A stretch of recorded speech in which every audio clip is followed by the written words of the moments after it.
Welcome to Byzantine's Reviews. Today we're taking a look at The Outer Worlds, a game that myself along with diehard Fallout New Vegas fans have been waiting for.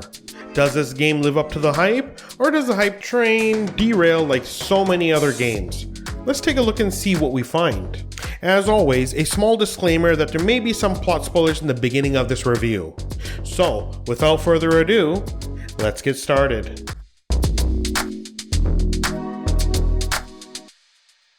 The Outer Worlds takes place in 2355 aboard the starship Hope, drifting in the outskirts of the Halcyon system. A mad scientist by the name of Phineas Wells wakes you up from your cryo chamber and brings you up to speed regarding the corruption and the incompetence of the board. They are a group of megacorporations, or one of the factions of the game, which basically governs Halcyon and also terraforms planets for colonization. Apparently, because of the prolonged cryosleep, the hero or stranger as you are referred to has a higher mental and physical ability than most of the settlers on the planet. Wells wants you to shoot off the ship onto the planet and collect the resources needed to wake the rest of the crew and save Halcyon from megacorporation tyrants. Your first plan of action is to meet up with your contact, Alex Hawthorne, and by the stroke of luck, you end up landing right on top of him, killing him as you land. Ha ha ha. Talk about luck. But what would I do in a situation like this? Take his ship, of course. It's not like he's gonna need it anymore. So you get to the ship, meet the AI, Ada, who is a super sarcastic robot that also reminded me of Failsafe from Destiny 2, just a little bit more dry.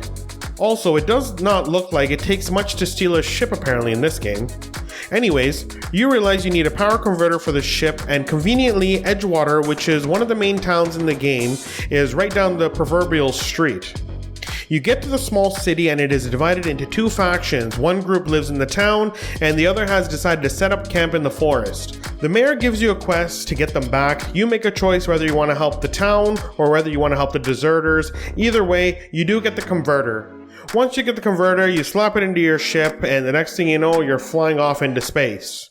Along the way, you do pick up a few NPCs from the planet who join your party, but in all honesty, they were pretty forgettable in my opinion. I got to the moon-based Monarch, got my ship impounded, and once again, I had to do some small quests, all in the hope of finding the chemicals needed for Wells and the colonists on the ship. Without getting into too many more details and spoiling the rest of the story, you basically need to decide what you're going to do with the colonists. Based on your decision, you'll be given one of a few different endings. The Outer Worlds is a first-person shooter RPG type game. The shooting mechanics for this game are well done and decently accurate. The hand-to-hand or melee combat is also well done, and I did not have any troubles hitting things in this game. The game does have what they call Tactical Time Dilation, or TTD for short. It is basically a ripoff of the VAT systems used in the old Fallout games. The biggest difference would be instead of the game aiming on different body parts, it is up to you to aim wisely and get those crits in. Basically, it slows down time and gives you that old school Max Payne style of slow motion that you remember from back in the day. So basically, if first person shooting isn't your thing, this is definitely a different option for you, and it helps you get through the game. There is also a bar that shows how long you can be in this mode for before you need to go back into normal gameplay. To be honest, there are a lot of gameplay features that are similar to the Fallout series, so if you've ever played those games, you're going to feel right at home when you do venture out into the Outer Worlds. There are definitely walking and running mechanics which are always welcome in a somewhat open world game. Since this still has RPG elements to it, there are skill trees and points to use to build and customize your character as you progress through the game. You can put points into your social skills and talk your way through everything, or you can build a strength-based character and beat your way through situations as well. There is a karma system in this game, which each of your good and bad deeds are tracked, but I didn't really care too much about this because realistically, the only rewards you get for being good or bad are discounts from various vendors. You can also add a couple of NPC companions to your team who come with their own unique dialogue and special skills you can use during combat. You can also change their behavior to be less or more aggressive based on your playstyle. I definitely did not find them to be as annoying or as often get stuck in places as we had dealt with in the Fallout games in the past.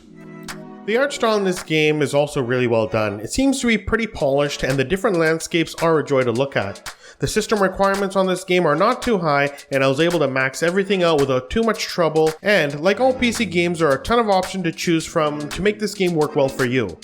I like the way the weapons looked, from the melee weapons of old to the energy futuristic weapon designs of the future. It definitely felt more polished than Fallout 4 did in my opinion, and the part that I especially give Obsidian credit for is the fact that there are very limited bugs in the game and nothing game breaking in the 30 or so hours I spent playing this game. Quest design was probably one of the areas I wasn't too keen on.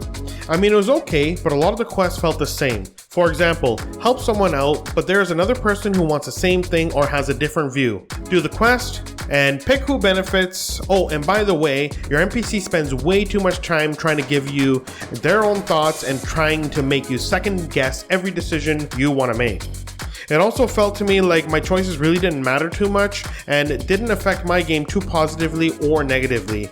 I mean, it is going to be really hard to beat the fact that in Fallout 3, for example, I blew up Megaton within the first little while of getting out of the vault. Think about it. How many games can pull off making you a scumbag so quickly and so smoothly? Leveling up and character design was easy enough to understand. You're able to pick traits and what are called occupations to help better suit how you would like to play the game, and then you can also add points to a category and then specific skills when you gain a level.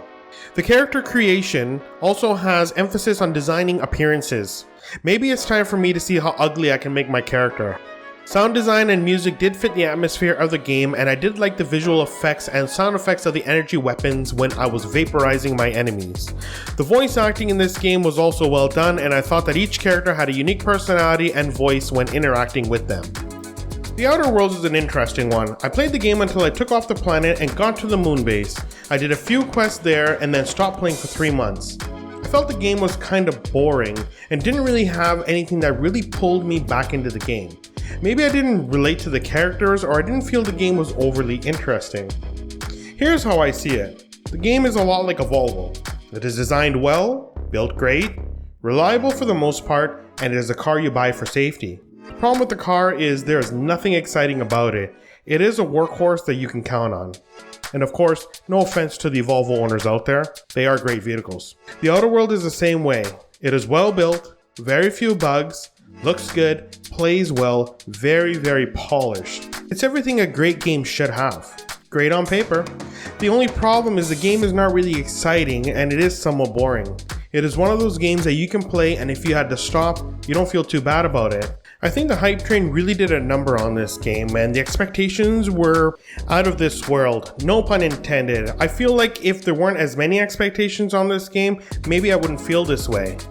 If you are into the Fallout games, then I would definitely check this out, but don't go thinking that this is any sort of spiritual successor to New Vegas or anything of that like. This is one of those games that you'll want to play if you're in the mood for a really good B-movie.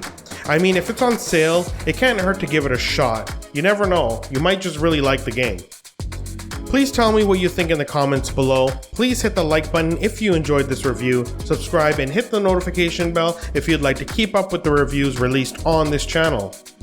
Until next time, keep on gaming.